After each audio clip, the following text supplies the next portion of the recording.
আল্লাহু আকবার, আল্লাহু আকবার।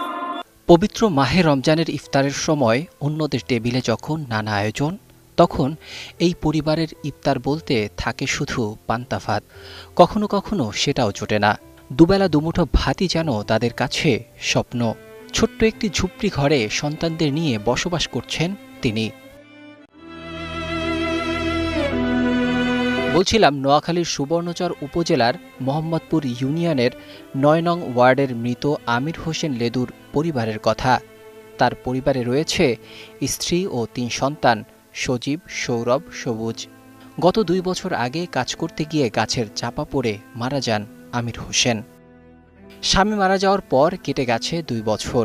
জীবনের কষ্ট দিন দিন বাড়ছে, যেন মাথার উপর পাহাড় সমান চাপ। ৩টি ছোট সন্তানকে নিয়ে মানবেতর জীবনযাপন করছেন এই অসহায় মা। ঠিকমতো খাবার জোটে না, অনেক সময় না খেয়েই থাকতে হয় পুরো পরিবারকে।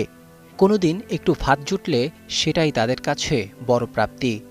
ঘরের চালা দিয়ে বৃষ্টির পানি পড়ে, চারদিকে দারিদ্র্যের ছাপ স্পষ্ট। আমির হোসেনের স্ত্রী জানান, স্বামী মারা যাওয়ার পর সংসারের দায়িত্ব পুরোপুরি তার কাঁধে। অনেক সময় প্রতিবেশীদের সহায়তায় কোনো রকম খাবার জোটে। রমজান মাসে আমি পান্তা ভাত দিই, ইফতার করি পান্তা ভাত, আবার হেঁটে সেহরি খাবার সময় পান্তা ভাত দিই, সেহরি খাই।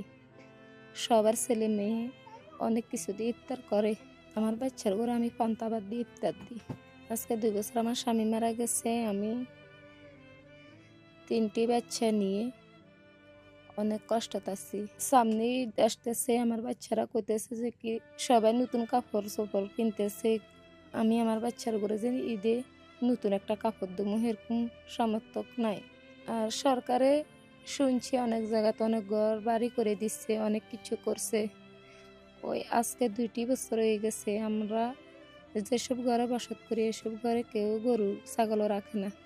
সরকার যদি আমার একটা ঘর করে দিত, আমি আমার ৩টি বাচ্চা নিয়ে মাথা গুজাবে ঠাঁই পাইতাম। স্থানীয়দের মতে সরকারি ও সমাজের বিত্তবানদের সহযোগিতা পেলে পরিবারটি স্বাভাবিক জীবনে ফিরতে পারে। বিশেষ করে শিশুদের ভবিষ্যৎ নিয়ে উদ্বেগ প্রকাশ করছেন তারা। রমজান মাস আইছে, এখন এরা ঠিক পথে ভাত খাইতে পারতেছে না, বা বাচ্চা কাচ্চা ইফতার করতে পারতেছে না, অনেক কষ্ট করতেছে। তার একটা ঘর নাই, কিছু নাই, কোনো সরকার থেকে কোনো সাহায্য সহযোগিতা পানা। থাকার খাওয়ার খুব অনেক কষ্ট। এই যে একটা ঘর যদি সরকার দিতে ওনাদের জন্য খুব ভালো হইতো। আমির হোসেন লেদু একজন আমাদের এলাকার পরিচিত লোক, উনি খুব ভালো মানুষ ছিল। আসলে তার মৃত্যুটা খুব মর্মান্তিক। যেখানে ওই যে লেবারি করতে যায়, টলি থেকে গাছ ফোড়ে, তাকে গাছে চাপিয়ে মারা যায়। আমরা এলাকাবাসী মনে করি যে আপনাদের মাধ্যমে আমাদের জেলা প্রশাসক মহোদয় যদি তাদের জন্য একটা ঘর ব্যবস্থা করে দেন, তাহলে অন্তত এই এলাকার মানুষ খুশি হবে তার ফ্যামিলির জন্য। মানবিক সহায়তা আর সরকারি নজরদারি পেলে হয়তো বদলে যেতে পারে এই পরিবারের ভাগ্য। এখন সহানুভূতিশীল মানুষের সহযোগিতাই তাদের একমাত্র ভরসা।